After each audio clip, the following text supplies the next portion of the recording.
نحمده ونصلي ونسلم على رسوله الكريم اما بعد فاعوذ بالله من الشيطان الرجيم بسم الله الرحمن الرحيم الحمد لله رب العالمين صدق اللہ العظیم۔ میرے محترم سامعین، سورۃ فاتحہ کی ابتدائی آیت آپ کے سامنے تلاوت کی ہے۔ اس سورۃ فاتحہ کی خصوصیت یہ ہے کہ ایک ہی مرتبہ اللہ کریم کی طرف سے یہ سورت نازل ہوئی۔ 7 آیات والی یہ سورت ہے اور اس سورت کے نام بھی متعدد ہیں۔ چند نام آپ کے سامنے میں عرض کرنے لگا ہوں۔ فاتحۃ الکتاب یعنی کتاب کھولنے والی، چونکہ قرآن مجید کی ابتدا میں یہی صورت ہے اس لیے اس کا یہ نام رکھا گیا۔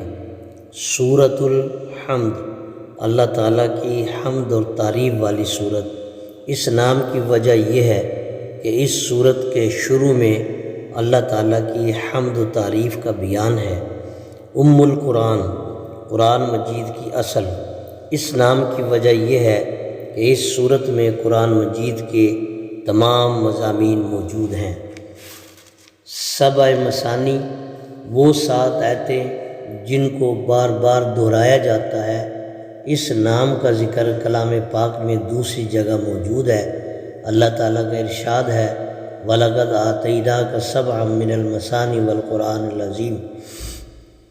اے محبوب صلی اللہ علیہ وسلم، تحقیق ہم نے آپ کو دہرائی جانے والی آیات اور قرآن عظیم عطا فرمائی۔ القرآن العظیم حدیث پاک میں وارد ہے الحمدللہ رب العالمین، القرآن و الکتاب 7 مثانی، قرآن العظیم۔ قرآن عظیم سے سورۃ فاتحہ مراد ہے۔ اساس القرآن، قرآن مجید کی بنیاد۔ اس نام کی وجہ ہے کہ اس صورت میں قرآن مجید کے تمام مضامین کا اجمالی بیان ہے۔ سورۃ تعلیم المسئلہ، یعنی وہ صورت جس میں بندے کو اللہ تعالیٰ سے مانگنے کا طریقہ سکھایا گیا۔ سورۃ الصلاۃ، یعنی نماز والی صورت۔ اس نام کی وجہ یہ ہے کہ سورۃ فاتحہ وہ واحد صورت ہے جس کو ہر نماز کی ہر رکعت میں پڑھا جاتا ہے۔ سورۃ الدعاء، یعنی وہ صورت جس میں دعا مذکور ہے۔ سورۃ الرقیہ، جھاڑ پھونک والی صورت۔ اس نام کی وجہ یہ ہے کہ اس صورت کو پڑھ کر مریض پر دم کیا جائے تو اللہ تعالیٰ اس کو صحت عطا فرما دیتے ہیں۔ ایک واقعہ لکھا ہے اسی ضمن میں کہ صحابہ کرام جا رہے تھے تو ایک جگہ گاؤں میں ٹھہرے، انہوں نے نہیں ٹھہرنے دیا، وہ باہر انہوں نے ڈیرا ڈال لیا۔ تو ان کے جو سردار تھے اس کو بچھو نے یا سانپ نے کاٹ لیا۔ اب وہ بہت تکلیف میں تھا تو ان کے آدمی ان کے پاس آئے کہ بھی دم تپے سے کوئی کر دے گا؟ اس نے کہا ہاں، ہماری شرط ہے کہ ہم 30 بکریاں لیں گے۔ انہوں نے کہا ٹھیک ہے۔ انہوں نے جا کے دم کیا، اللہ نے ان کو صحت دے دی اور ان سے 30 بکریاں لے کے حضور پاک صلی اللہ علیہ وسلم کے پاس لائے تو آپ نے فرمایا کہ اس میں میرا بھی حصہ رکھنا۔ ان کو تسلی دلوانی تھی کہ یہ ٹھیک ہے، آپ کھا سکتے ہیں۔ تو دم، جھاڑا پھونک یہ کر سکتے ہیں، تو اس لیے فرمایا کہ سورۃ الشفا، اس صورت میں ظاہری اور باطنی بیماریوں کے لیے شفا ہے۔ سورۃ الکافیہ، وہ صورت جو انسان کے لیے کافی ہے۔ سورۃ الوافیہ، وہ صورت جو ہر مقصد کو پورا کرنے والی ہے۔ سورۃ الشکر، وہ صورت جس میں اللہ تعالیٰ کا شکر ادا کیا گیا۔ شان نزول، حضرت علی اور حضرت عبداللہ ابن عباس رضی اللہ تعالیٰ عنہما سے روایت ہے، ایک مرتبہ نبی اکرم صلی اللہ علیہ وسلم نے حضرت خدیجہ الکبریٰ رضی اللہ تعالیٰ عنہا سے فرمایا کہ جب میں تنہائی میں ہوتا ہوں تو غیب سے ایک آواز آتی ہے جس سے مجھے کچھ دہشت سی محسوس ہوتی ہے۔ یہ بات سن کر حضرت خدیجہ رضی اللہ تعالیٰ عنہا نے آپ صلی اللہ علیہ وسلم کو مشورہ دیا کہ اپنے دوست حضرت ابوبکر صدیق رضی اللہ تعالیٰ عنہ کو ساتھ لے کر ورقہ بن نوفل کے پاس تشریف لے جائیں اور پورا واقعہ ان سے بیان کر دیں۔ جب ورقہ بن نوفل نے تمام بات سنی تو کہا کہ جب وہ ہاتف غیبی آپ کو آپ کا نام لے کر پکارے تو آپ ٹھہر کر اس کی بات سنیں۔ اس کے بعد جب آپ صلی اللہ علیہ وسلم نے فرشتے کی آواز سنی تو فرمایا لبیک، حاضر ہوں، جس کے جواب میں آواز آئی کہ پڑھیے بسم اللہ الرحمن الرحیم الحمدللہ رب العالمین۔ فضائل: حضرت ابو ہریرہ رضی اللہ تعالیٰ عنہ سے روایت ہے کہ رسول اللہ صلی اللہ علیہ وسلم نے فرمایا جب بندہ بسم اللہ الرحمن الرحیم کہتا ہے تو اللہ تعالیٰ فرشتوں سے فرماتے ہیں کہ دیکھو میرے بندے نے مجھ کو میرے نام سے اور میری صفات سے یاد کیا۔ جب بندہ کہتا ہے الحمدللہ رب العالمین تو اللہ تعالیٰ فرماتے ہیں کہ میرے بندے نے میری تمام صفات کا اقرار کر لیا۔ جب بندہ کہتا ہے الرحمن الرحیم تو اللہ تعالیٰ فرماتے ہیں کہ بندے نے میری رحمت کو دوبارہ دستخط دی اور جانا کہ ہر چیز جو میں نے پیدا کی ہے دنیا اور آخرت میں اسی کے فائدے کے لیے ہے۔ جب بندہ مالک یوم الدین پر پہنچتا ہے تو اللہ تعالیٰ کہتا ہے دیکھو میرے بندے نے اس دن کو یاد کیا جس دن سوائے میرے اور کسی کا حکم اور فیصلہ نہیں چلے گا، اور سب لوگوں کے اعمال میرے سامنے جزا و سزا کے لیے پیش ہوں گے۔ اور جب بندہ اقرار کرتا ہے ایاک نعبد و ایاک نستعین، اللہ تعالیٰ فرشتوں کو مخاطب کر کے فرماتا ہے دیکھو میرے بندے نے صرف اور صرف مجھے عبادت اور مدد کے لیے مختص کر لیا۔ میرے اور بندے کے درمیان جو پردے تھے وہ ہٹ چکے ہیں، اب وہ مجھے براہ راست مخاطب کر رہا ہے۔ اور جب بندہ اہدنا الصراط المستقیم سے ولا الضالین تک پڑھتا ہے تو اللہ تعالیٰ کی رحمت جوش میں آ جاتی ہے، اور اللہ تعالیٰ فرماتے ہیں کیوں نہ میں اپنے بندے کی دعا قبول کر لوں، کیوں نہ اسے نعمتوں سے نوازوں، کیوں نہ میں اپنے غصے اور گمراہ ہونے سے اس کو امان دوں۔ میرے پروردگار ہونے کی صفت ربوبیت اسے اس کے مطلوب تک پہنچانے کا تقاضا کرتی ہے۔ ایک دوسری حدیث میں رسول اللہ صلی اللہ علیہ وسلم نے فرمایا اللہ تعالیٰ کے سوا سورۃ فاتحہ کو دو حصوں میں تقسیم کیا، الحمدللہ رب العالمین مالک یوم الدین تک اللہ تعالیٰ کی ذات اور صفات کا تذکرہ ہے۔ ایاک نعبد میں بندہ اللہ تعالیٰ سے اس کا حق ادا کرنے کا معاہدہ کرتا ہے، اور ایاک نستعین میں بندہ اللہ تعالیٰ سے اپنا حق طلب کرتا ہے۔ اہدنا الصراط المستقیم سے ولا الضالین تک بندہ اپنے اور دوسرے بندوں کے لیے دعائیں مانگتا ہے۔ گویا 3.5 آیات اللہ کے لیے ہیں، 3.5 آیات بندے کے لیے ہیں۔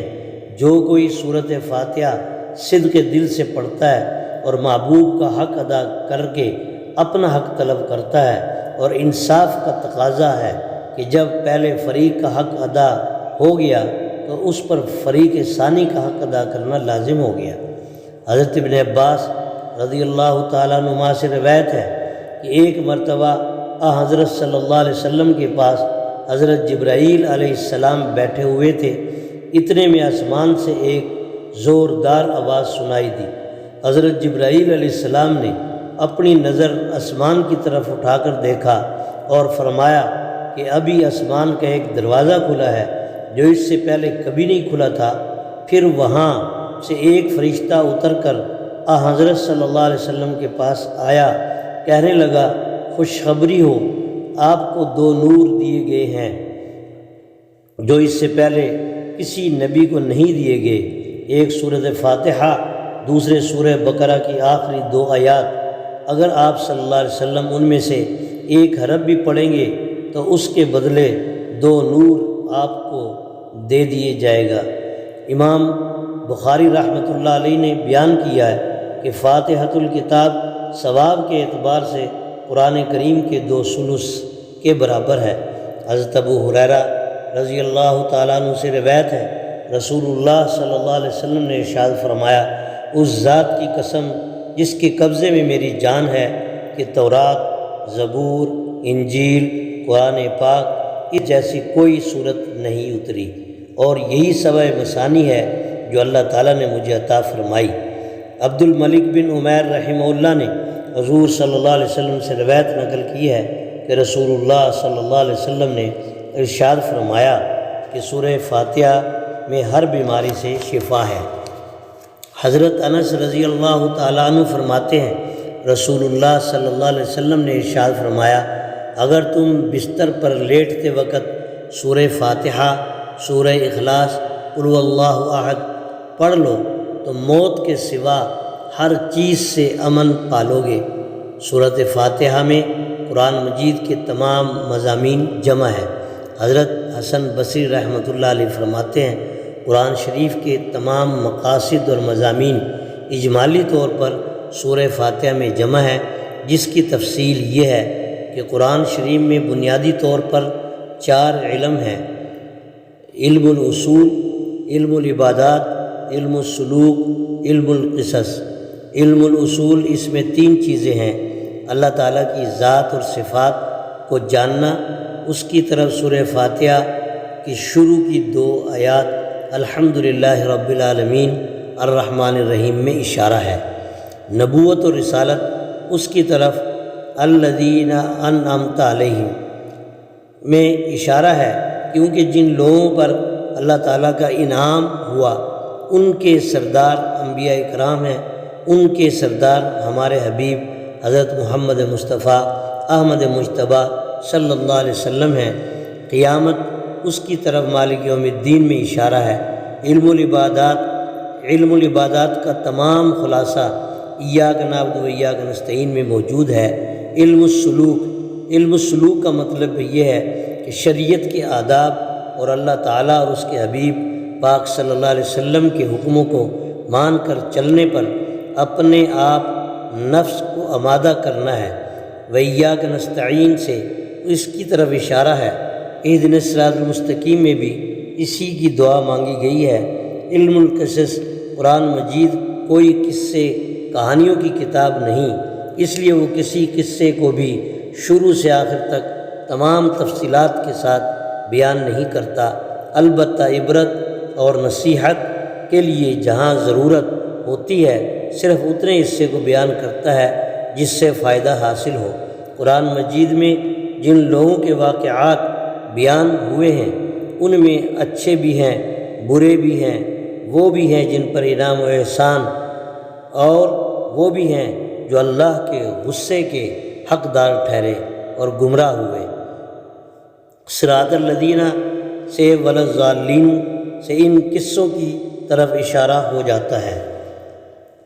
الحمدللہ رب العالمین، تمام تعریفیں اللہ ہی کے لیے خاص ہیں جو تمام جہانوں کا رب ہے۔ الفاظ کے معنی الحمد، ہر قسم کی تعریف، رب العالمین، پالنے والا تمام جہانوں کا۔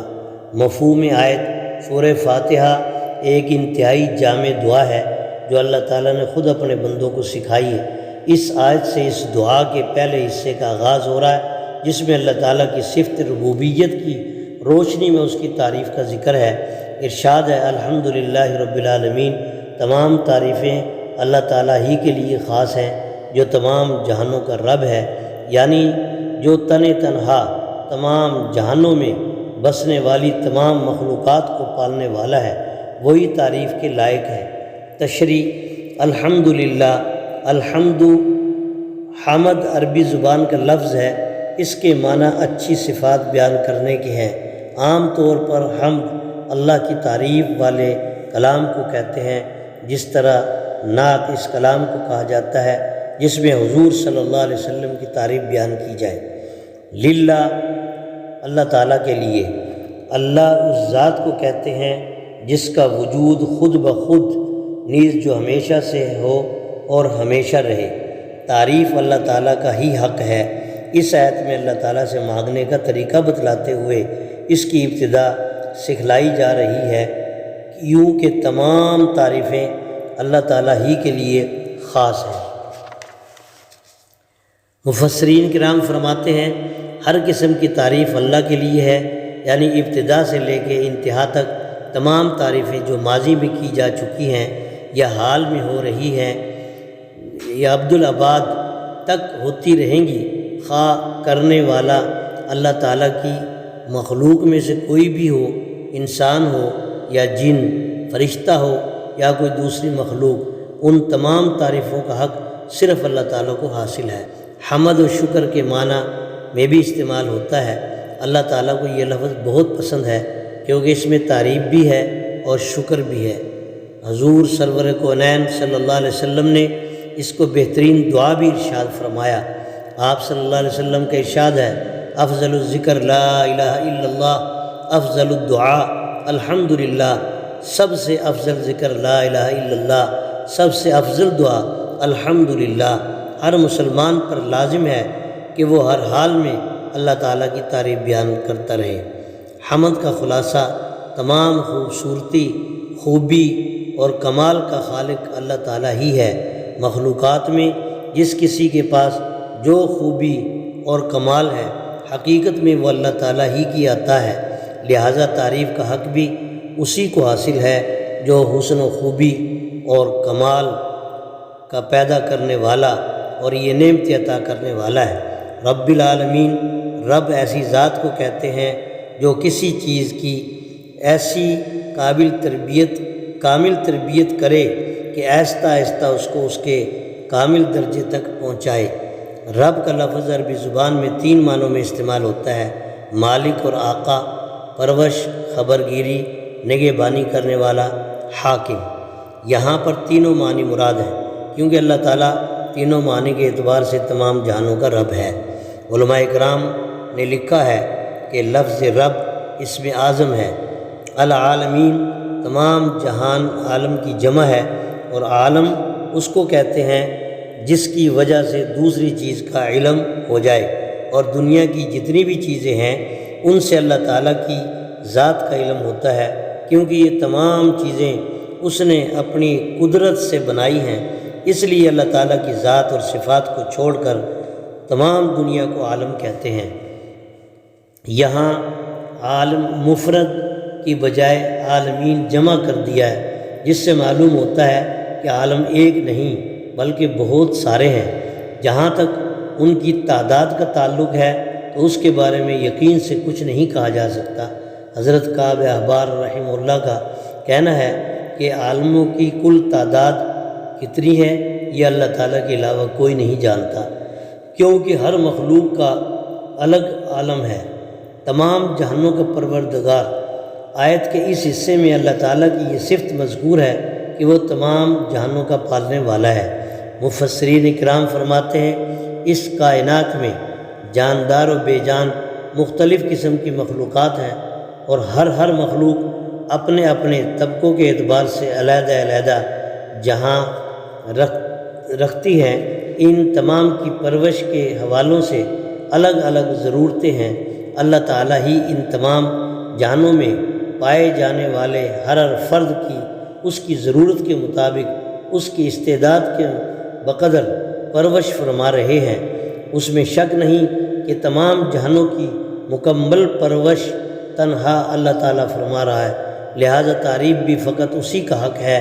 آیت مبارکہ کا پیغام، اس آیت مبارکہ میں یہ پیغام ملتا ہے کہ جب اللہ تعالیٰ ہی تمام جہانوں کی ان کی ضرورت کے مطابق ہر موقع پر مسلسل پرورش فرما کر انہیں حد کمال تک پہنچاتا ہے، انہیں ہر وقت ہر جگہ تحفظ بھی عطا کرتا ہے، اور اللہ تعالیٰ ہی کے لیے تمام تعریفیں ہیں، تو بندے کو بھی چاہیے کہ وہ مخلوق میں سے کسی بھی مخلوق کی غلامی اختیار نہ کرے، صرف اور صرف اللہ تعالیٰ کی مطلق حاکمیت کو دل جان سے تسلیم کرے، زبان سے اس کو بیان کرے اور اپنے اعضاء سے اللہ تعالیٰ کے احکامات پر عمل کر کے اپنی اطاعت و فرمانبرداری کا ثبوت فراہم کرے۔ سوال: الحمدللہ میں اس بات کی خبر ہے کہ تمام تعریفیں اللہ کے لیے ہیں، اس کی جگہ احمد اللہ کیوں نہیں کہا گیا؟ یعنی میں تعریف کرتا ہوں، جبکہ مقصد بھی یہی ہے کہ بندہ اپنی زبان سے اللہ تعالیٰ کی تعریف کرے۔ اس کا جواب یہ دیا کہ الحمدللہ احمد اللہ کے الفاظ لائے جائیں تو اس میں بندوں کی طرف سے دعویٰ ہوتا ہے کہ میں اللہ تعالیٰ کی تعریف کرتا ہوں، حالانکہ انسان ہی نہیں بلکہ جتنی بھی مخلوقات زمین و آسمان میں ہے، چاہے ہمیں ان کا علم ہے یا نہیں، اگر وہ سب کے سب بھی اللہ تعالیٰ کی تعریف اور حمد کا حق ادا کرنا چاہیں نہیں کر سکتی۔ تمام مخلوقات خواہ کیسی ہی عمدہ تعریف کریں، وہ تعریف اللہ تعالیٰ کی شان کے مقابلے میں ناقص ہی رہے گی۔ مخلوق عاجز درماندہ کی کیا بساط ہے کہ وہ خالق مختار کی تعریف کرے، ناقص کی تعریف ناقص ہی ہوگی، جبکہ مقصد اللہ تعالیٰ کی ایسی تعریف کرنا ہے جو کامل ہو۔ اس لیے الحمدللہ کا انداز اختیار کیا کہ ہر قسم کی تمام تعریفیں اللہ تعالیٰ کے لیے ہے، چاہے وہ تعریف انسان کر سکے یا نہ کر سکے۔ آگے فرمایا الرحمن الرحیم۔ اس آیت میں اللہ تعالیٰ کی دو مزید صفات مذکور ہیں، الرحمن الرحیم، جو بہت مہربان نہایت رحم فرمانے والا ہے۔ یہ دونوں صفتوں کا تعلق اللہ تعالیٰ کی رحمت سے ہے۔ الرحمن میں عام رحمت کا بیان ہے جو فرما برداروں کے ساتھ نافرمانوں پر بھی ہوتی ہیں، جبکہ الرحیم میں خاص رحمت کا بیان ہے جو فرما بردار بندوں پر کی جاتی ہے، جس کا مکمل ظہور آخرت میں ہوگا۔ تشریح: الرحمن بہت مہربان رحمت سے ہے، ایسی بھرپور مکمل صفت کو کہتے ہیں جس میں مزید اضافہ نہ ہو سکے۔ الرحیم نہایت رحم فرمانے والا رحمت سے ہے، ایسی صفت کو کہتے ہیں جو انتہائی کثرت سے بار بار ہو اور مقدار میں بھی بے انتہا ہو۔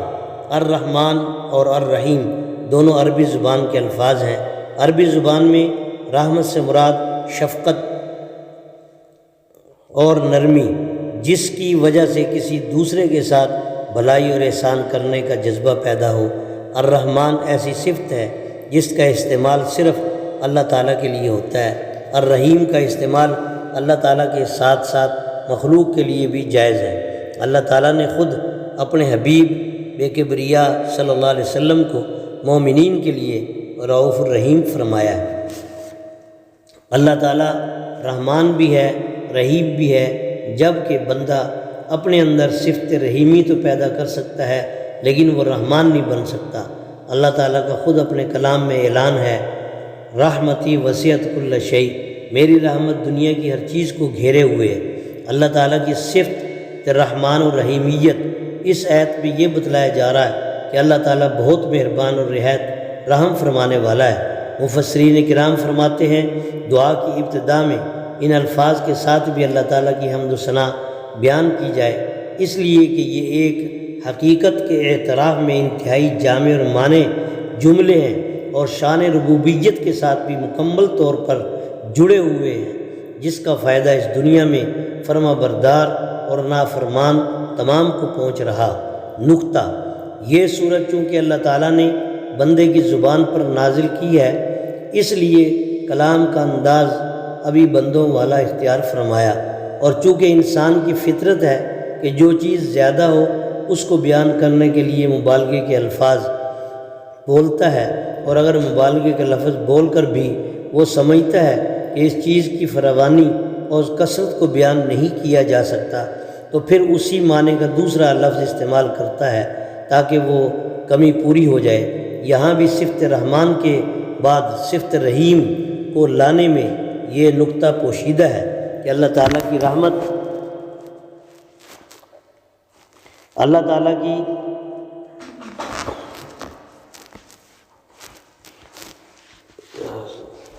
صفت اور رحمت و شفقت کے تمام حالات اور ساری وسعتوں کو اپنے اندر لیے ہوئے ہیں۔ اللہ تعالیٰ کی بے انتہا رحمتوں کی طرف رہنمائی بھی کرتی ہے اور ان کی امید بھی دلاتی ہے۔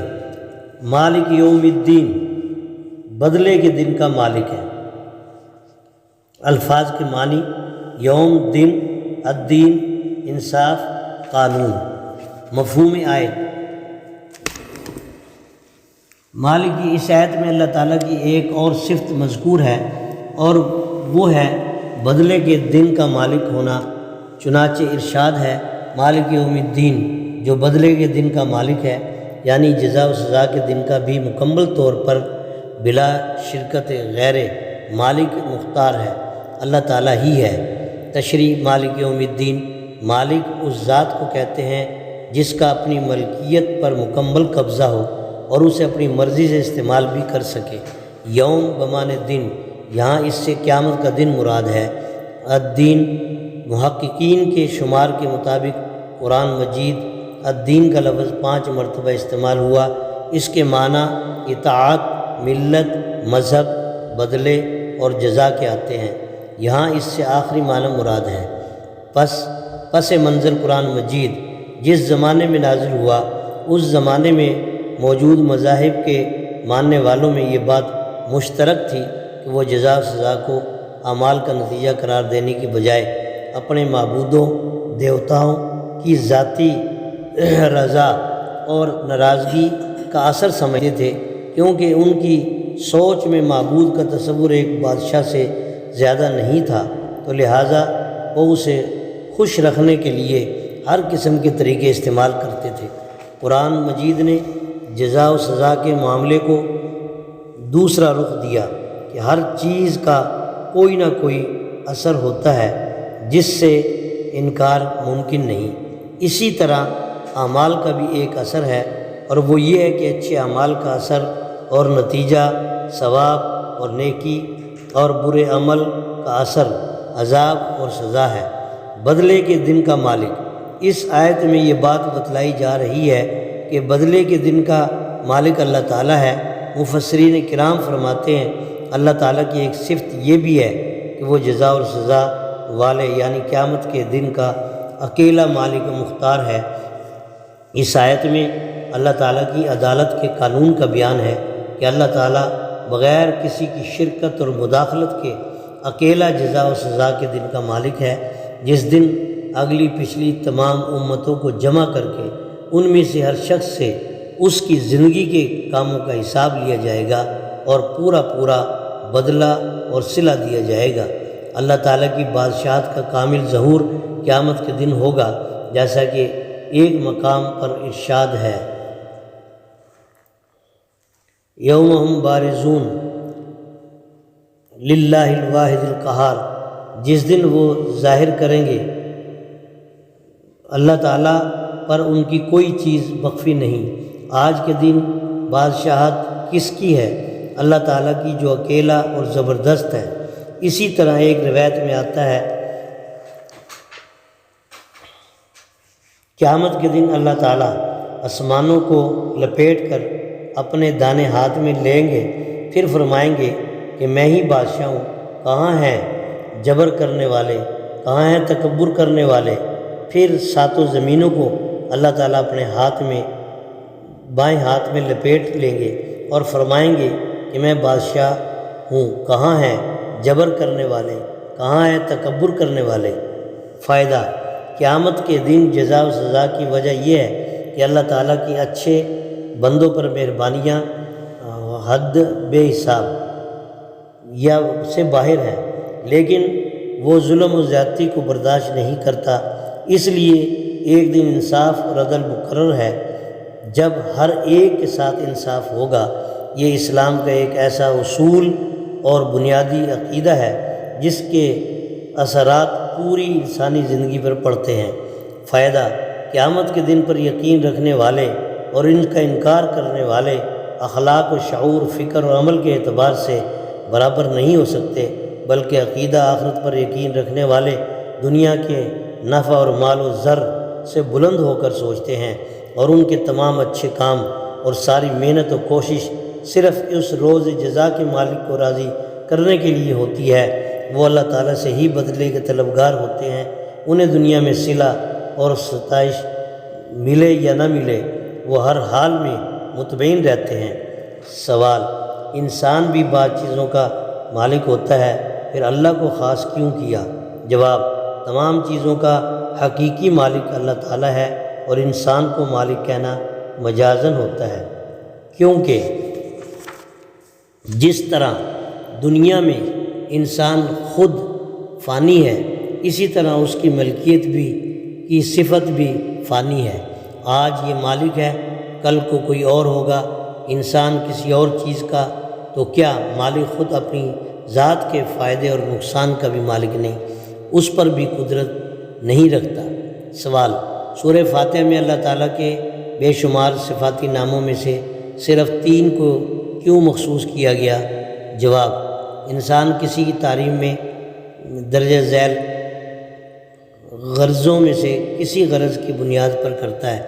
ایک یہ کہ اس نے گزرے ہوئے زمانے میں تعریف کرنے والے پر کوئی احسان کیا ہوگا، دوسری یہ کہ موجودہ زمانے میں وہ تعریف کرنے والے پر کوئی احسان کر رہا ہوگا، تیسری یہ کہ آنے والے زمانے میں اس سے احسان کی امید ہوگی۔ ان 3 صفات کو یہاں لانے کی وجہ اسی بات کو بیان کرنا ہے جن 3 غرضوں اور وجوہوں سے کسی کی تعریف کی جاتی ہے۔ اللہ تعالیٰ کی ذات میں بھی وہ تینوں جمع ہیں، لہذا تعریف بھی صرف اسی کی ہونی چاہیے۔ رب العالمین گزرے ہوئے زمانے میں اس نے ماں کے پیٹ میں پالا۔ الرحمن الرحیم موجودہ زمانے میں بھی اس کے احسانوں کا سلسلہ جاری ہے، قدم قدم پر اس کی طرف سے رحمتوں کا سلسلہ جاری ہے۔ مالک یوم الدین اور مستقبل میں بھی جب حساب و کتاب کا دن ہوگا، کوئی کسی کے کچھ کام نہ آئے گا تو اللہ تعالیٰ کی رحمت اور عنایت ہی کام آئے گی۔ جب ہر حال میں اسی کی محتاجی ہے اور وہی حاجت روا ہے، دوسرا کوئی نہیں، تو تعریف بھی صرف اسی کی ہونی چاہیے۔ نقطہ: سورہ فاتحہ کی ان آیات سے یہ بات ثابت ہوتی ہے کہ ان کے دعا کے آداب میں سے ایک اہم ادب یہ ہے کہ دعا سے پہلے اللہ تعالیٰ کی حمد و ثنا بیان کرنی چاہیے۔ سوال: یہاں بدلے کے دن کا مالک فرمایا، حاکم کیوں نہیں فرمایا؟ جواب: حاکم کے معنی ایک درجہ مجبوری کا وہم ہو سکتا ہے، اس لیے حاکم آئین و قانون کے مطابق ہی فیصلہ کر سکتا ہے، اس کے فیصلے میں ذاتی مرضی اور اختیار کا دخل نہ ہو سکتا ہے۔ یہ پابندی ایک درجے میں مجبوری کے مترادف ہے، لیکن مالک کے معنی میں مکمل خود مختاری موجود ہے۔ انصاف تو کرتا ہے مگر کسی قانون کا پابند ہو کر نہیں، قانون کے باوجود اسے معاف کر دینے کے اختیار بھی حاصل ہے۔ اس لیے فرمایا مالک یوم الدین، ایاک نعبد و ایاک نستعین، اے اللہ ہم تیری ہی بات کرتے ہیں، تجھی سے ہم مدد مانگتے ہیں۔ الفاظ کے معنی ایاک تیری ہی، تجھ کو صرف تجھے، نعبد ہم عبادت کرتے ہیں، نستعین ہم مدد چاہتے ہیں۔ مفہوم آیت: اللہ تعالیٰ کی حمد و تعریف کے نتیجے میں بندہ اس کے اس قدر قریب ہو گیا کہ بغیر کسی آرزو، کسی آڑ، پردے اور حجاب کے اس سے مخاطب ہو سکے۔ چنانچہ اب بندہ بارگاہ الہی میں براہ راست عہد و پیمان کر کے کہہ رہا ہے کہ اے اللہ ہم تیری ہی بات کرتے ہیں، تجھ ہی سے ہم مدد مانگتے ہیں۔ تشریح: ایاک نعبد و ایاک نستعین، ایاک خاص تیری، یہاں ایاک کا کلمہ نعبد اور نستعین سے پہلے آیا، جس سے آیت کا مطلب یہ ہوا کہ ہم تیری ہی عبادت کرتے ہیں اور تجھ ہی سے ہم مدد چاہتے ہیں، یعنی تیرے علاوہ کسی اور کی نہ عبادت کرتے ہیں اور نہ ہی مدد چاہتے ہیں۔ اصطلاح میں اس کو حصر کہتے ہیں، جو معنی سے تمام غیروں کو خارج کر دیتا ہے۔ نعبدو ہم عبادت کرتے ہیں، عبادت سے ہے۔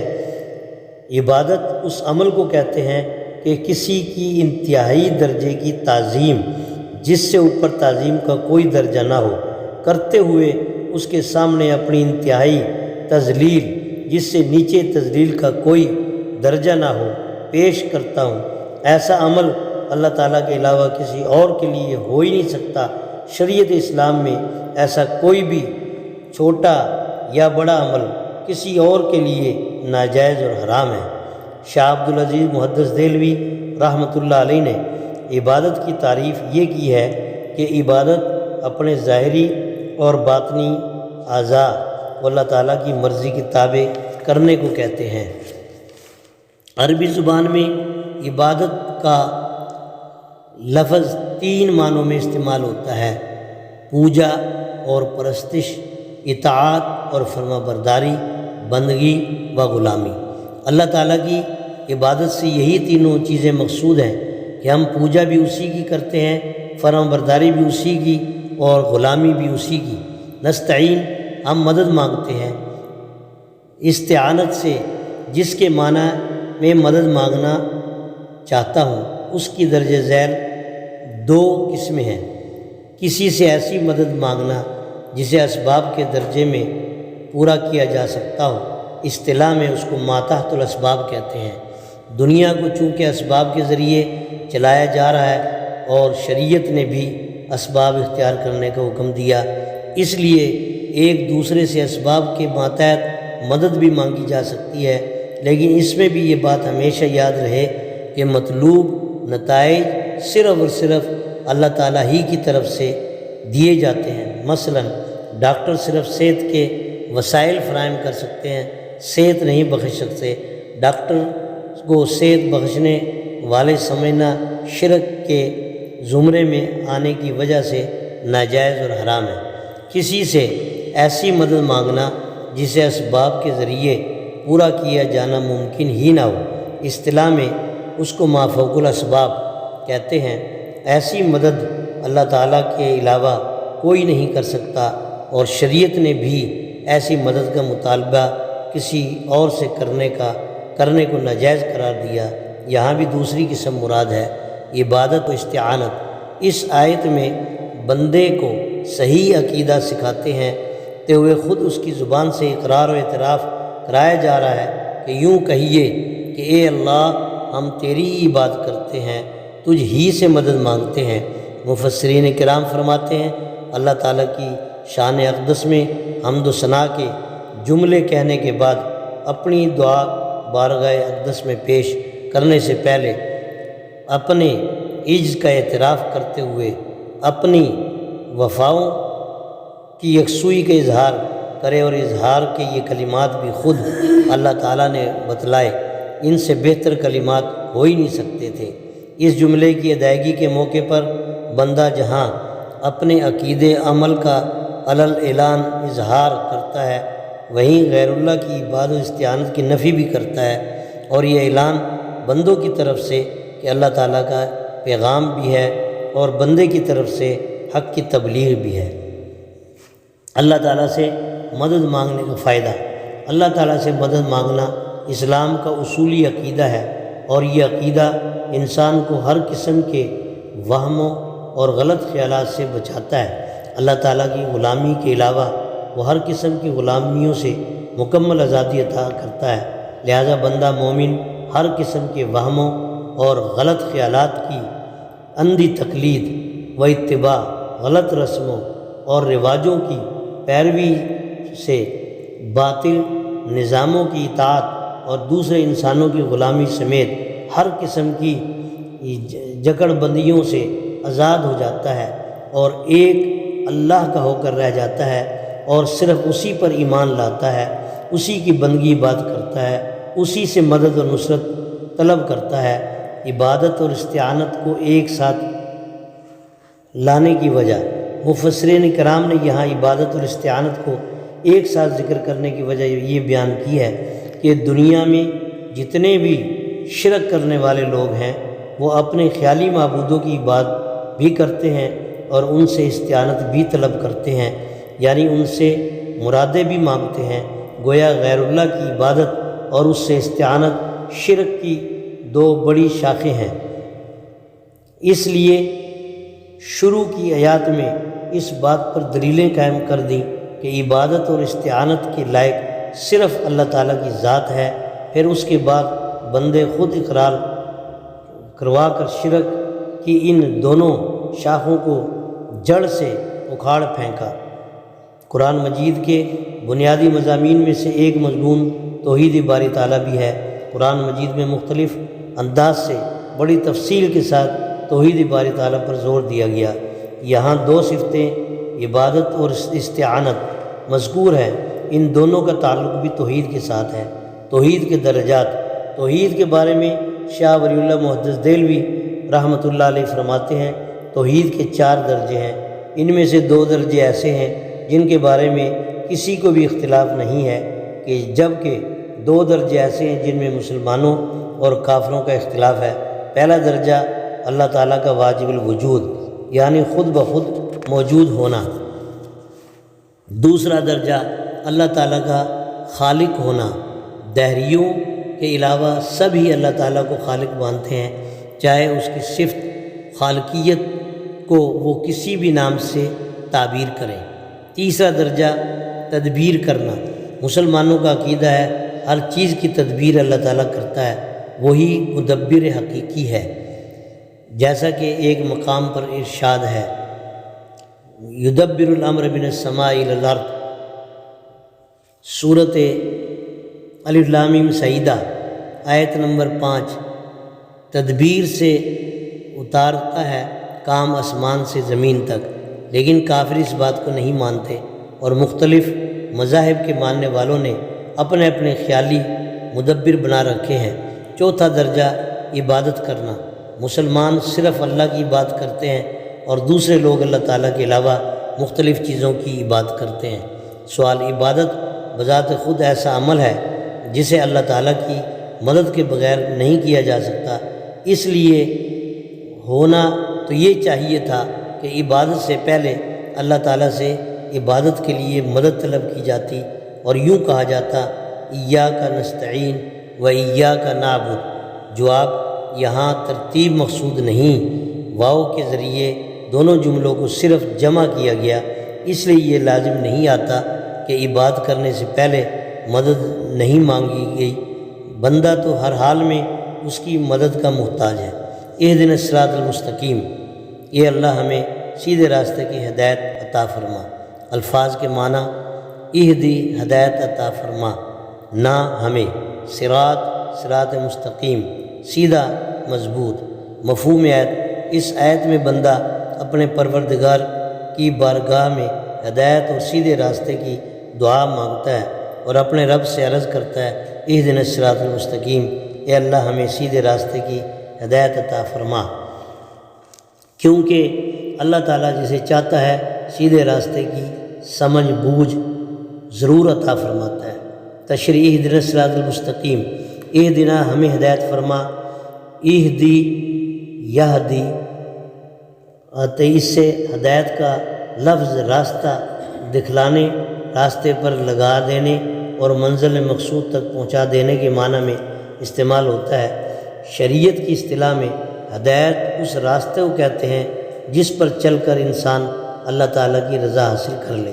صراط کا لفظ عربی زبان میں راستے کے لیے استعمال ہوتا ہے، مستقیم کا لفظ کسی چیز کے سیدھا ہونے کو بیان کرنے کے لیے استعمال ہوتا ہے، لہذا صراط مستقیم کا مطلب یہ ہوا کہ صراط مستقیم ایسا راستہ جو سیدھا ہو، جس میں کوئی جھکاؤ اور کجی نہ ہو، جس پر چل کر انسان اپنی منزل مقصود تک پہنچ سکے۔ حضور اکرم صلی اللہ علیہ وسلم نے قرآن مجید کو بھی صراط مستقیم سے تعبیر فرمایا۔ عبداللہ بن عباس رضی اللہ تعالیٰ عنہ فرماتے ہیں کہ اس سے دین اسلام مراد ہے، جبکہ حضرت ابو عالیہ رحمہ اللہ اس سے نبی اکرم صلی اللہ علیہ وسلم اور صحابہ کرام رضی اللہ عنہ مراد لیتے ہیں۔ مفسر قرآن حافظ ابن کثیر رحمہ اللہ فرماتے ہیں یہ تمام اقوال درست ہیں، ان کا مصداق ایک ہی ہے، البتہ تعبیروں کا فرق ہے۔ قرآن اور حدیث کی روشنی میں یہ بات واضح ہے کہ بندہ مومن کی اصل منزل اللہ تعالیٰ کی رضا ہے، اور وہاں تک جس سیدھے راستے کے ذریعے پہنچا جا سکتا ہے وہ دین اسلام کا راستہ ہے کہ اے اللہ ہمیں سیدھے راستے کی ہدایت عطا فرمائیے۔ ہدایت کی دعا مانگنے کی اہمیت، اس آیت میں ہدایت کی دعا مانگی گئی کہ اے اللہ ہمیں سیدھے راستے کی ہدایت عطا فرمائیے۔ مفسرین کرام فرماتے ہیں کہ ہدایت اللہ تعالیٰ کی سب سے بڑی نعمت دنیا و آخرت کی نیک بختی کا دار و مدار اسی پر ہے۔ انسان سیدھے راستے کی رہنمائی پالے۔ ہر مسلمان کے لیے ضروری ہے کہ وہ شریعت کے مطابق عمل بھی کرتا رہے، اللہ تعالیٰ سے ہدایت کی دعا بھی مانگتا رہے، اللہ تعالیٰ اسے سیدھا راستہ دکھائے اور زندگی کے آخری سانس تک اس پر چلنے رہنے کی توفیق عطا فرمائے، کیونکہ اللہ تعالیٰ کے سوا علاوہ کوئی سیدھا راستہ دکھا سکتا ہے نہ اس پر چلا سکتا ہے۔ سوال بعض غیر مسلموں نے اعتراض کیا کہ مسلمان کا معاملہ بھی عجیب ہے کہ ساری عمر دعا کرتا رہتا ہے کہ اے اللہ صراط مستقیم عطا فرما، کیا اسے موت تک صراط مستقیم عطا نہیں ہوتی؟ اگر صراط مستقیم عطا ہو چکی ہے تو پھر ہر نماز میں یہ دعا کیوں کرتا ہے؟ جواب، اس آیت میں صرف یہ دعا نہیں کہ اللہ تعالیٰ صراط مستقیم عطا کرے، بلکہ اس بات کی بھی دعا ہے کہ وہ عمر بھر اس پر ثابت قدم رہنے کی توفیق بھی عطا فرمائے، کیونکہ ہدایت راہ دکھانے کو بھی کہتے ہیں، منزل مقصود تک پہنچانے کو بھی کہتے ہیں۔ اس اعتبار سے یہ ایک جامع دعا ہے۔ اس کے بہت سے درجات ہیں جن کی تفصیل یہ ہے کہ جن کو ہدایت نہیں ملی وہ ہدایت ملنے کی دعا کر رہے ہیں، جن کو ہدایت مل گئی وہ اس میں اعلیٰ درجے عطا ہونے اور ثابت قدمی و استقامت کی دعا کر رہے ہیں، جس کا سب سے اعلیٰ درجہ اللہ تعالیٰ کی رضا ہے۔ اس سے یہ بھی معلوم ہوا کہ ہدایت مانگنے کا سلسلہ ہر درجہ اور مرتبہ کے مطابق ساری عمر اور زندگی کے آخری سانس تک جاری رہتا ہے، کیونکہ جب انسان کسی خاص مقام پر پہنچ جاتا ہے تو اس کا سفر ختم نہیں ہو جاتا، بلکہ اس سے اگلا مقام حاصل کرنے کے لیے ضروری ہے کہ وہ کوشش جاری رکھے۔ اس دعا میں یہ بھی شامل ہے کہ اے اللہ تعالیٰ مجھے ایسا راستہ عطا فرما جو راہزن یعنی شیطان، جنات، نفس کی شرارتوں سے محفوظ ہو اور آسانی سے تجھ تک پہنچانے والا ہو۔ نقطہ، امت مسلمہ کا کوئی فرد اپنی انفرادی سوچ نہیں رکھتا، بلکہ اس کا تعلق اور واسطہ پوری امت کے ساتھ رہتا ہے۔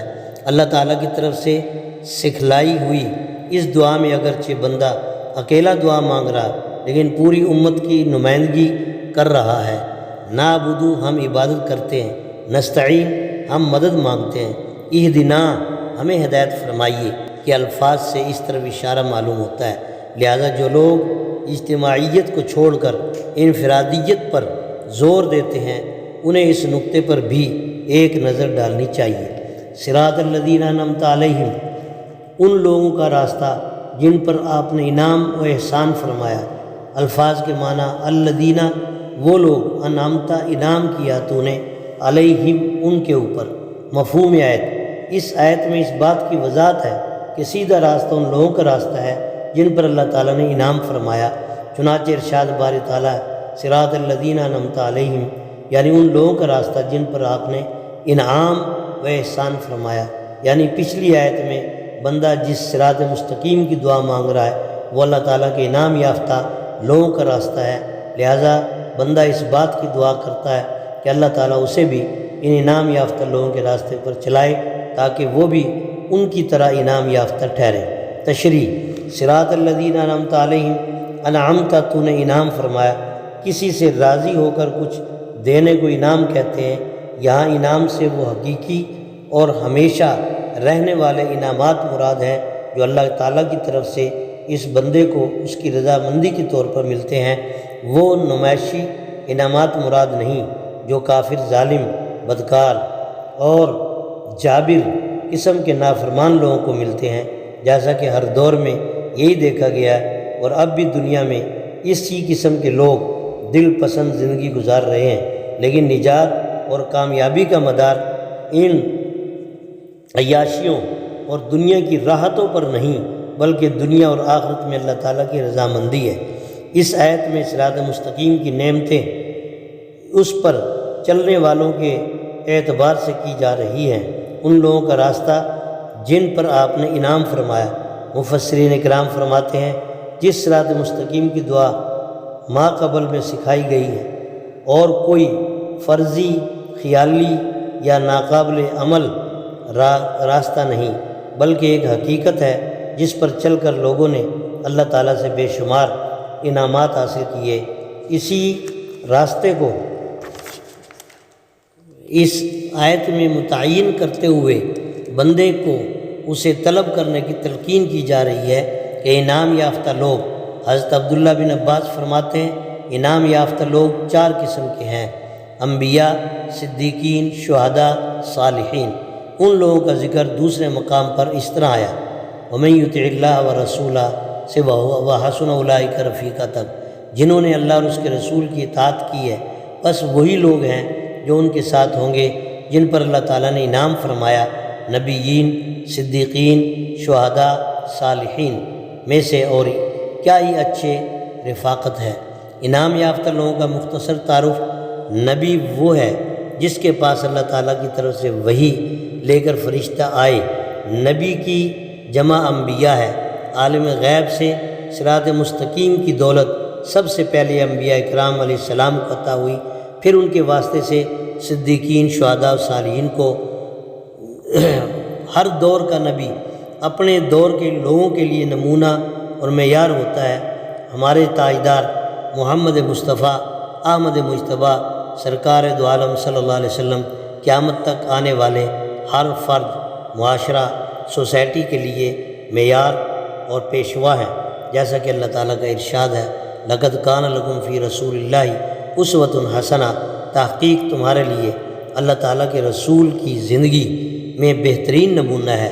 صدیق وہ ہے جو بغیر کسی دلیل اور حجت کے تمام انبیاء اکرام علیہ السلام کی بات کو تسلیم کرے اور ان کے پاس اللہ تعالیٰ کی طرف سے جو پیغام آئے ان کی تصدیق کرے۔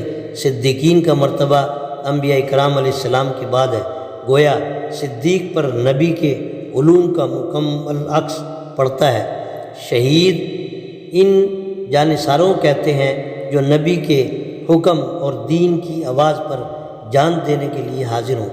شہداء چونکہ دین کی خاطر سب کچھ حتیٰ کہ اپنی جان تک قربان کر دیتے ہیں، اس لیے وہ قوت عملی میں انبیاء اکرام علیہ السلام کے قریب ہوتے ہیں۔ صالح اللہ تعالیٰ کے ان نیک بخت بندوں کو کہتے ہیں جن کی طبیعت ہی نیکی پر پیدا ہوئی ہے اور وہ بری باتوں سے اپنے بدن اور نفس کی اصلاح کر چکے ہیں۔ صالحین سے ہر زمانے کے وہ لوگ مراد ہیں جو ظاہر و باطن میں اطاعت و اتباع شریعت کی جیسی جیتی جاگتی تصویر ہوتے ہیں، یہی لوگ اللہ کے ولی کہلاتے ہیں۔ شیخ عبد القادر جیلانی رحمۃ اللہ علیہ فرماتے ہیں کسی فن اور ہنر میں کمال حاصل کرنا ہر فن کی پیروی کے بغیر ممکن نہیں، لہٰذا ان مبارک ہستیوں کے نقش قدم پر چلے بغیر کوئی شخص ہدایت یافتہ نہیں بن سکتا۔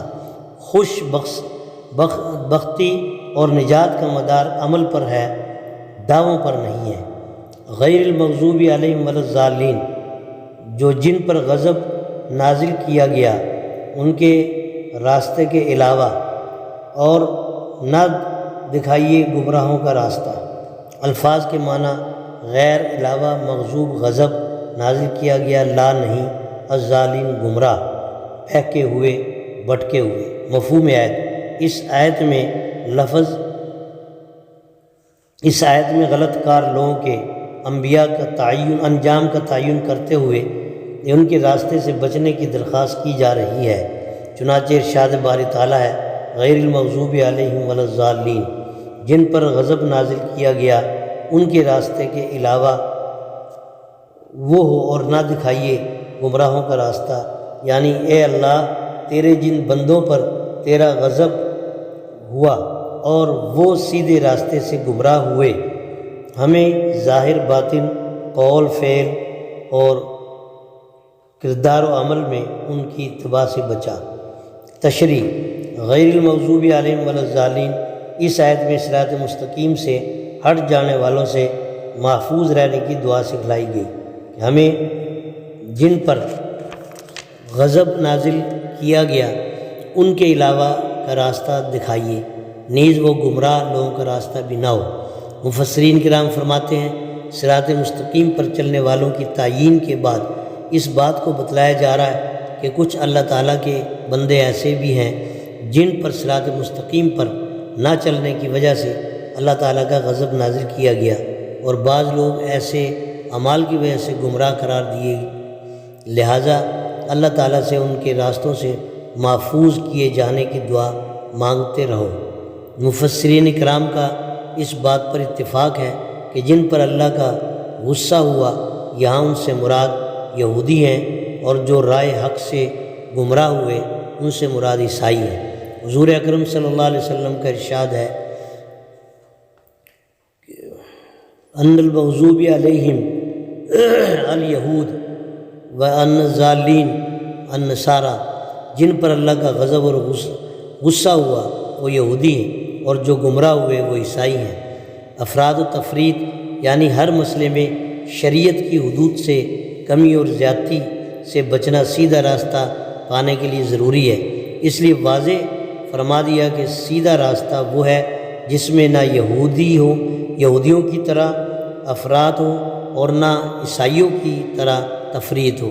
اس لیے ضروری ہے کہ ان کے دین، مذہب، تہذیب و تمدن اور طرز و زندگی سے کلی طور پر بچا جائے۔ یہ بات بھی توجہ قابل ہے کہ یہاں پر مغضوب صرف یہودی ضال سے مراد صرف عیسائی نہیں، بلکہ ان کا ذکر مغضوبیت اور گمراہیت کی حالت واضح کرنے کے لیے مثال کے طور پر کیا گیا۔ یہودیوں کے پاس علم تھا مگر اس کا انکار کرنے کی وجہ سے وہ اللہ تعالیٰ کے غصے کے مستحق قرار پائے، جیسا کہ عیسائیوں کے پاس علم ہی نہیں تھا، ان کی گمراہی کا سبب ان کی جہالت بنی۔ حافظ ابن کثیر فرماتے ہیں یہودیوں اور عیسائیوں میں سے ہر ایک گمراہ بھی ہے اور اللہ تعالیٰ کے غصے کا مستحق بھی ہے، لیکن یہود کی بڑی خامی یہ تھی کہ ان پر اللہ تعالیٰ کا غصہ ہوا، اور عیسائیوں کی بڑی خامی یہ تھی کہ وہ گمراہ ہوئے۔ قرآن مجید میں دوسری جگہ بھی دونوں قوموں کے لیے یہ الفاظ استعمال ہوئے۔ چنانچہ اللہ تعالیٰ نے یہودیوں کے بارے میں فرمایا فباءوا بغضب الی غضب، وہ غضب اور غصے کے حقدار ٹھہرے، اور عیسائیوں کے بارے میں فرمایا ولا تتبعوا سوا سبیل تک، تم اس قوم کی خواہشوں پر نہ چل پڑو جو اس سے پہلے خود بھی گمراہ ہوئے اور بہت سے لوگوں کو بھی انہوں نے گمراہ کر دیا، خود بھی سیدھے راستے سے ہٹ گئے۔ نقطہ صراط الذین انعمت علیہم میں انعام دینے کی نسبت اللہ تعالیٰ کی طرف ہے، ان لوگوں کا راستہ جن پر آپ نے انعام فرمایا۔ غیر المغضوب علیہم میں غضب نازل کرنے والے کو نہیں بتلایا گیا، صرف اتنا کہا کہ جن پر غضب نازل کیا گیا۔ بعض مفسرین نے اسے رحمت الہی کے غلبے کا اثر سمجھا ہے۔ نقطہ وہ اس صورت میں جہاں انعامات الہیہ کا ذکر ہے وہیں غضب الہی کا بھی ذکر ہے، جس سے یہ معلوم ہوتا ہے کہ اللہ تعالیٰ کی رحمت غضب پر سبقت لیے ہوئے کے باوجود اپنے اندر قوت حاکمیت بھی رکھتی ہے، اور اصلاح احوال کے لیے فساد اور سرکشی بغاوت کا سر کچلنے کے لیے عملی اقدامات اس دنیا میں بھی فرماتے رہتے ہیں۔ ان تعزیری اقدامات کا نام بندوں کی زبان میں غضب الہی ہے، لہذا بندوں کو اللہ تعالیٰ کے ان اوصاف سے غافل ہو کر زندگی نہیں گزارنی چاہیے۔ فائدہ مفسرین کرام فرماتے ہیں نیک عمل کر لینا اسی وقت کارآمد ہے جب گناہوں کی نوسط سے اس کے ثمرات کو زائل نہ کیا جائے، کیونکہ وہ اسی وقت اثر کرتی ہے جب اس کے ساتھ پرہیز کا بھی اہتمام کیا جائے۔ جس طرح دوا بغیر پرہیز کے بے اثر رہتی ہے، اسی طرح گناہوں سے پرہیز کے بغیر نیک عمل کے ظاہری باطنی ثمرات بھی کما حق حاصل نہیں ہو سکتے۔ ایک اہم انتباہ، غیر المغضوب علیہم ولا الضالین کی آیت میں 2 مرتبہ حرف زاد استعمال ہوا ہے۔ قرآن شریف پڑھنے کے عربی قوانین تجوید کے مطابق اس کی ادائیگی کے وقت زبان کے دائیں بائیں لمبے کناروں کو دائیں بائیں اوپر کے داڑوں سے لگایا جاتا ہے۔ یہ مشکل ضرور ہے لیکن ناممکن نہیں۔ اسلام نے کسی ناممکن کا حکم نہیں دیا۔ اگر اس کو اس کے مخرج سے ادا کیا جائے تو اس کی آواز قا کے مشابہ سنائی دیتی ہے، لیکن بعض لوگ دال کے یا زال کے مشابہ پڑھتے سنائی دیتے ہیں جو تجوید کے خلاف ہونے کی وجہ سے ناجائز ہے۔ ایسے لوگوں کی درج ذیل دو قسمیں ہیں، وہ لوگ جو صحیح مخرج کے مطابق پڑھنے کی کوشش کرتے ہیں لیکن صحیح پڑھ نہیں پاتے، ان کے لیے فقہائے اکرام کا فتویٰ یہ ہے کہ وہ ہر حال میں کوشش جاری رکھیں، کسی بھی حال میں کوشش کو ترک کرنے کی اجازت نہیں ہے۔ وہ ان کا غلط بھی صحیح شمار ہوگا، ان کے پیچھے نماز بھی درست کہلائے گی۔ وہ لوگ جو صحیح پڑھ سکتے ہیں، جیسے قرآن شریف میں دیگر مقامات پر آنے والے ذات کو اس کے مخرج سے ہی پڑھتے ہیں جو ذا کے مشابہ ہی سنائی دیتا ہے۔ اصطلاح میں ایسے لوگ قادر بالفعل کہلاتے ہیں۔ وہ اگر یہاں سورۃ فاتحہ میں یہ دونوں ذات ذال کے مشابہ پڑھتے ہیں تو غلط پڑھتے ہیں، یا ان کے متعلق فقہائے کرام کا فتویٰ یہ ہے کہ وہ قادر بالفعل ہونے کی وجہ سے کسی رعایت کے مستحق نہیں، لہٰذا اگر دانستہ یا کسی تقلید میں یا مقتدیوں کے ڈر سے ایسا کرتے ہیں تو نہ ان کی اپنی نماز ہوتی ہے اور نہ مقتدیوں کی۔ نیز جو لوگ حامی ہوں یا علماء قرآن شریف کی تلاوت کرتے ہوئے اگر ہر جگہ ذات کو دال کے مشابہ پڑھتے ہیں یا پڑھاتے ہیں تو وہ تجوید کے خلاف کرتے ہوئے ایک حرف کی جگہ دوسرا حرف پڑھتے ہیں جو لحن جلی کہلاتا ہے، اور یہ قواعد کے مطابق حرام ہے۔ لہٰذا ایسے لوگوں کو فوراً اپنی تصحیح کرا لینی چاہیے۔ اس حوالے سے آخری آیت کا پیغام، سورہ فاتحہ ان کی آخری آیتوں سے یہ بات واضح ہو رہی ہے کہ انبیاء، صدیقین، شہداء، صلحاء اور نیک لوگوں کا راستہ ہی ہدایت کا راستہ ہے۔ اس سے ہٹ کر جتنے بھی راستے دین، مذہب، فرقے، پارٹیاں اور مشن میں سب سے بچنا، دور رہنا، ان سے کنارہ کشی اختیار کرنا ایک مومن کامل بننے کے لیے ضروری ہے۔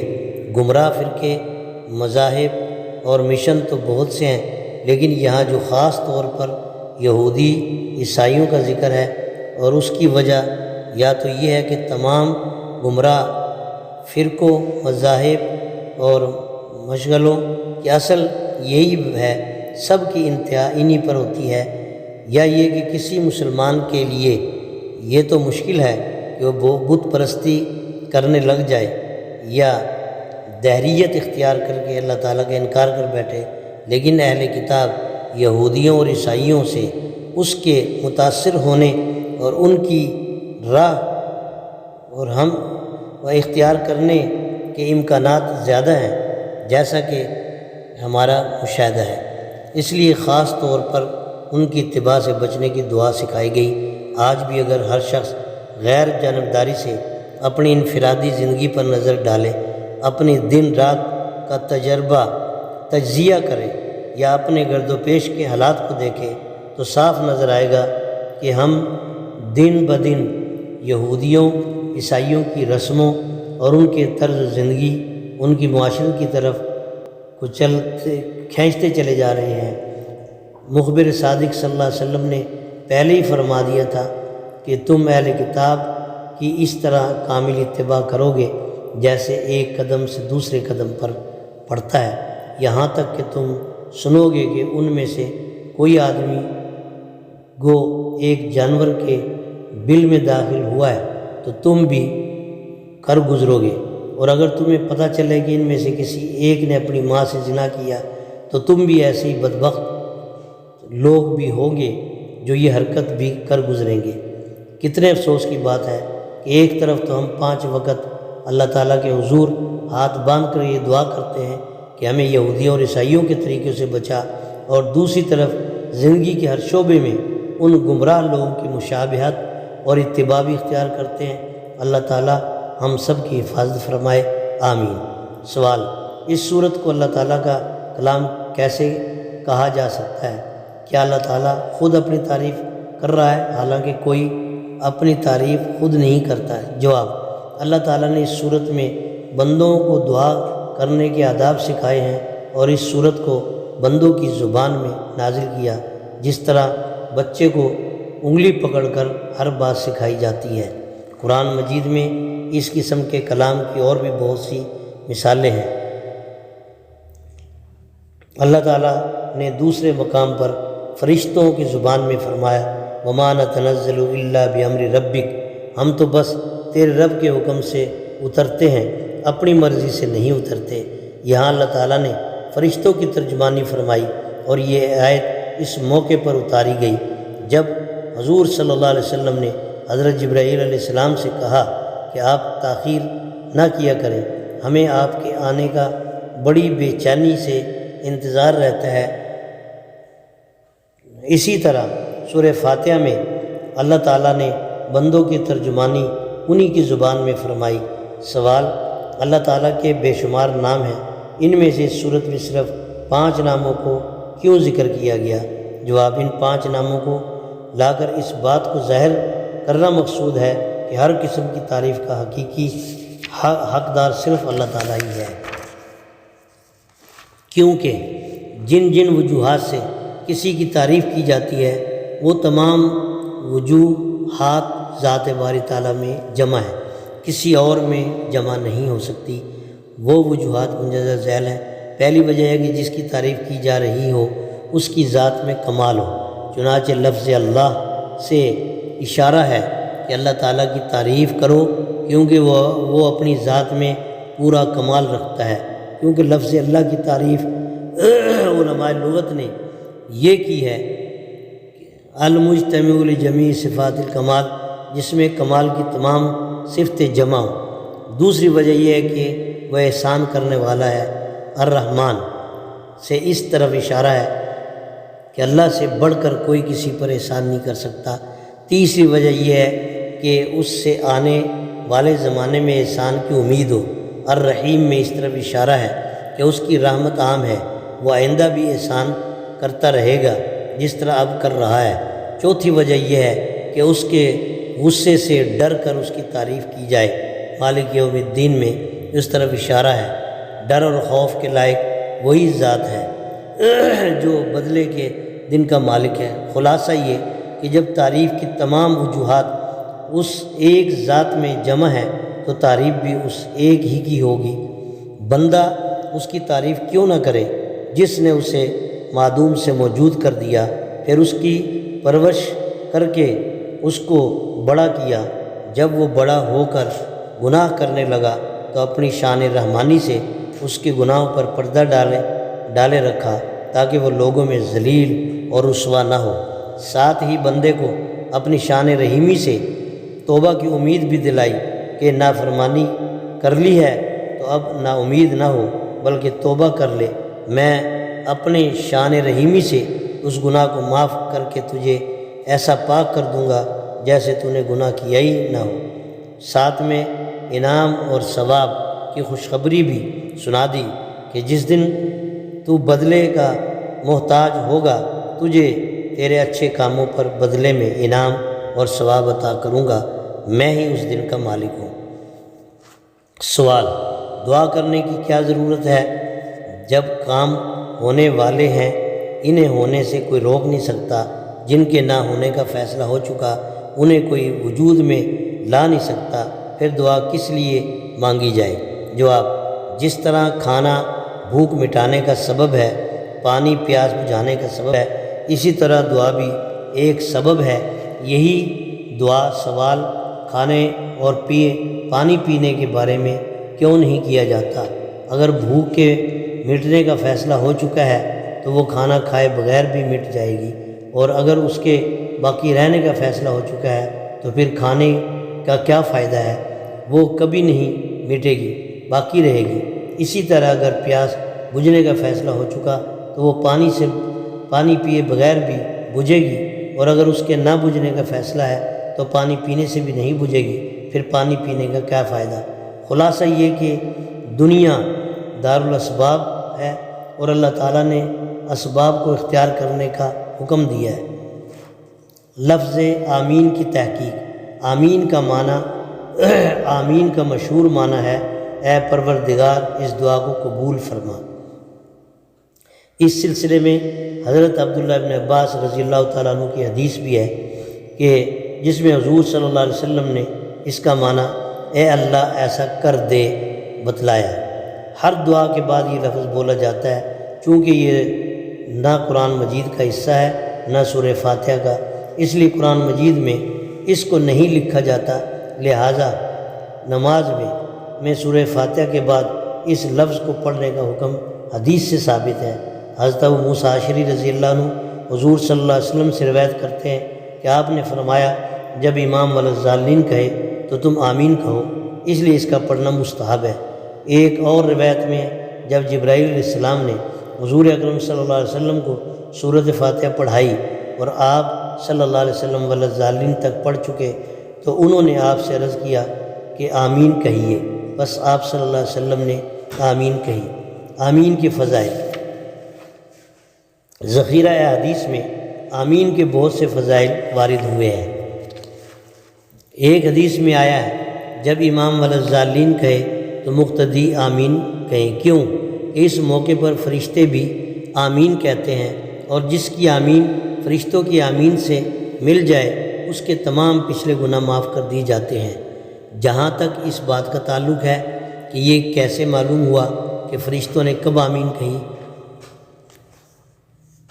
تاکہ اس وقت آمین کہہ کر ہم اس اجر کے مستحق ہو جائیں، تو اس حوالے سے علماء اکرام فرماتے ہیں اگر وقت کی موافقت حاصل ہو جائے تو بہت بہتر، ورنہ جس خلوص سے فرشتے آمین کہتے ہیں اپنے اندر ویسے ہی خلوص پیدا کر لیا جائے تو بھی توفیق کبھی امید ہے کہ یہ اجر حاصل ہو جائے گا۔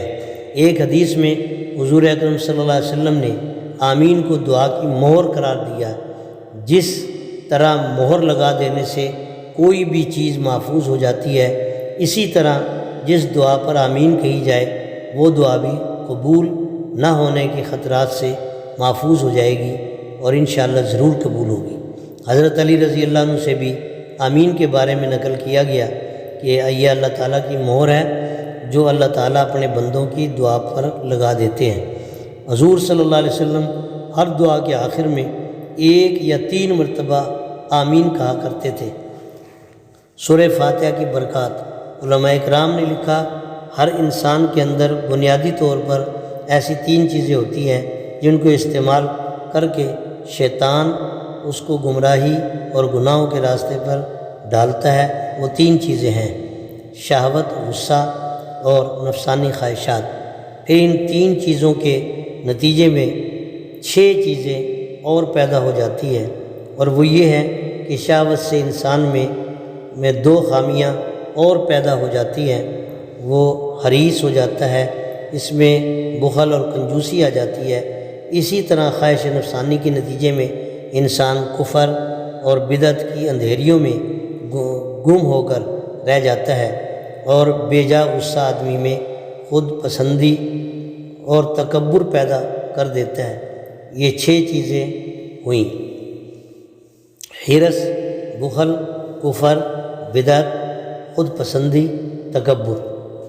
پھر ان 6 چیزوں سے ایک اور مہلک بیماری پیدا ہو جاتی ہے جس کو حسد کہتے ہیں، جو نیکیوں کو دیمک کی طرح چاٹ لیتی ہے اور بھلائیوں کو اس طرح جلا کر بھسم کر دیتی ہے جس طرح آگ سوکھی لکڑیوں کو کھا جاتی ہے۔ یہ کل 10 بیماریاں ہوئیں جن کے نام یہ ہیں: شہوت، حرص، بخل، غصہ، خود پسندی، تکبر، خواہش نفس، کفر، بدعت، حسد۔ جس شخص کے دل میں ان 10 بیماریوں میں سے کوئی ایک بیماری بھی ہو وہ اللہ کی نظر سے گر جاتا ہے۔ اللہ تعالیٰ نے ان بیماریوں کا علاج بسم اللہ الحمد شریف میں رکھا ہے، وہ اس طور پر کہ جب بندہ سچے دل سے بسم اللہ الرحمن الرحیم پڑھتا ہے تو اس میں اللہ تعالیٰ کے جو 3 نام ہیں وہ 3 مہلک بیماریوں شہوت، غصہ اور خواہش نفس کا قلع کما کر دیتے ہیں۔ پھر جب بندہ اخلاص سے پڑھتا الحمدللہ رب العالمین، اللہ تعالیٰ کو تمام جہانوں کے ذرے ذرے کی پرورش کرنے والا تسلیم کر لیتا ہے، تو اس کے دل سے حرص اور بخل کے جذبات نکل جاتے ہیں۔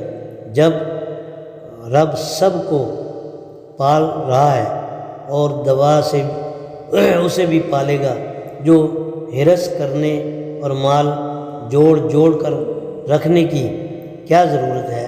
اس کے بعد جب وہ پڑھتا ہے الرحمن الرحیم مالک یوم الدین تو بیجا غصے سے نجات پا لیتا ہے، اور جب ایاک نعبد و ایاک نستعین کہہ کر اپنے آپ کو ایک ذات رحیم و کریم کے حوالے کر دیتا ہے تو دل سے خود پسندی اور تکبر کا خاتمہ ہو جاتا ہے۔ جب بندہ سورہ فاتحہ مکمل کرتا ہے اور کہتے ہیں اہدنا الصراط المستقیم سے ولا الضالین تک، تو کفر اور بدعت کے جراثیم بھی اس سے دور ہو جاتے ہیں۔ امام فخر الدین رازی اپنی تفسیر کبیر میں لکھتے ہیں کہ سورہ فاتحہ اسلام کے 5 ارکان اور اللہ تعالیٰ کے 5 ناموں کی کنجی ہے۔ اس میں اللہ کلمہ شہادت کی کنجی، اس میں رب نماز کی کنجی، کیونکہ نماز کے بغیر ایمان کی ترقی نہیں ہو سکتی، اور رب نام ہے ترقی دینے والی ذات کا۔ اس میں الرحمن زکوٰۃ کی کنجی، کیونکہ رحمان کا کام ہے ضرورت مندوں کو عطا کرنا۔ اس میں الرحیم روزے کی کنجی، کیونکہ دوسروں کی بھوک اور پیاس کا احساس اسی وقت ہوتا ہے جب انسان روزے کی حالت میں ہو۔ مالک یوم الدین حج کی کنجی، کیونکہ حج کا سفر قیامت کے دن کے مشابہت رکھتا ہے۔ جس طرح قیامت کے دن سب لوگ میں ایک میدان میں جمع ہوں گے، اسی طرح حجاج اکرام بھی عرفات کے میدان میں جمع ہوتے ہیں۔ امام یافی فرماتے ہیں کہ سورہ فاتحہ میں اللہ کے 5 نام ہیں جو 5 مختلف اثرات رکھتے ہیں۔ روح کی صفاتی اسم اللہ کی برکت سے ہے، جس کی تربیت اس میں رب کی برکت سے ہے۔ دل کا نور اس میں رحمان کی برکت سے ہے، طبیعت کی نرمی اس میں رحیم کی برکت سے ہے، اور عقل کا فیض اس میں مالک کی برکت سے ہے۔ شاہ عبدالعزیز محدث دہلوی فرماتے ہیں الحمدللہ رب العالمین پر نعمت کا خزانہ، الرحمن الرحیم رحمت کا خزانہ، مالک یوم الدین عدالت کا خزانہ، ایاک نعبد و ایاک نستعین پاکیزگی کا خزانہ، اہدنا الصراط المستقیم ہدایت کا خزانہ، صراط الذین سے ولا الضالین تک عبرت کا خزانہ۔ سورۃ الفاتحہ اسم اعظم ہے۔ بزرگان دین نے اپنے تجربے کی بنیاد پر فرمایا سورہ فاتحہ اسم اعظم ہے، اور ہر قسم کے جائز مطلب کو حاصل کرنے کے لیے اس صورت کو مخصوص طریقوں سے پڑھنا بہت فائدہ مند ہے۔ عام طور پر اس کے 2 طریقے بیان کیے جاتے ہیں۔ پہلا طریقہ بلا ناغہ مسلسل 40 دن تک فجر کی سنتوں اور فرضوں کے درمیان 40 مرتبہ اس طرح پڑھے کہ بسم اللہ الرحمن الرحیم پر وقف نہ کرے، بلکہ الرحیم کی میم کو الحمدللہ کے لام کے ساتھ ملا دے، جس کے پڑھنے کی صورت یہ ہوگی بسم اللہ الرحمن الرحیم الحمدللہ رب العالمین۔ دوسرا طریقہ قمری مہینے کے پہلے اتوار کو سورہ فاتحہ کا وظیفہ اس ترتیب سے شروع کرے کہ پہلے دن اتوار کو بسم اللہ الرحمن الرحیم کے بعد سورہ فاتحہ 70 مرتبہ پڑھے، دوسرے دن پیر کو 60 مرتبہ، تیسرے دن منگل کو 50 مرتبہ، چوتھے دن بدھ کو 40 مرتبہ، پانچویں دن جمعرات کو 30 مرتبہ، چھٹے دن جمعے کو 20 مرتبہ، اور 7ویں دن ہفتے کو 10 مرتبہ پڑھے۔ جادو کا علاج، جس شخص پر جادو کا اثر ہو اس کو پانی پر سورہ فاتحہ دم کر کے 40 دن تک پانی پلایا جائے، انشاءاللہ اس سے جادو کا اثر ختم ہو جائے گا۔ ہر قسم کے درد کا علاج، اسی طرح اگر کسی کے دانت، پیٹ یا سر میں درد ہو تو 7 مرتبہ سورہ فاتحہ پڑھ کر دم کرنے سے انشاءاللہ اللہ تعالیٰ اس درد کو دور فرما کر آرام نصیب فرمائیں گے۔ وما علینا